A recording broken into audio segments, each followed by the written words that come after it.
বন্ধুরা, ভাবুন তো, একদিন সকালে ঘুম থেকে উঠে দেখলেন সূর্য আর আলো দিচ্ছে না।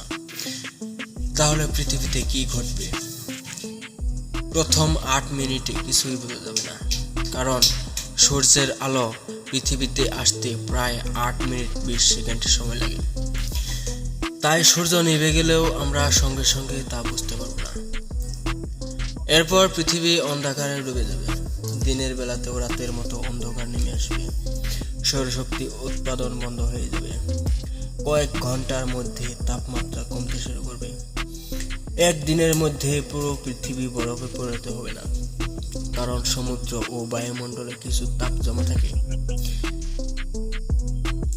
কিন্তু পৃথিবী দ্রুত ঠান্ডা হতে থাকবে। গাছপালা সূর্যের আলো না পেলে সালোক সংশ্লেষণ করতে পারবে না। যদি সূর্য দীর্ঘ সময় নিভে থাকতো, তাহলে খাদ্য শৃঙ্খল মারাত্মকভাবে ক্ষতিগ্রস্ত হতো। তবে ভাগ্য ভালো, বাস্তবে এমন হওয়ার সম্ভাবনা নেই। সূর্য আরো প্রায় 500 কোটি বছর আলো ও তাপ দিতে থাকবে। তাই এটি শুধু বিজ্ঞান ভিত্তিক, এটি কল্পনা মাত্র।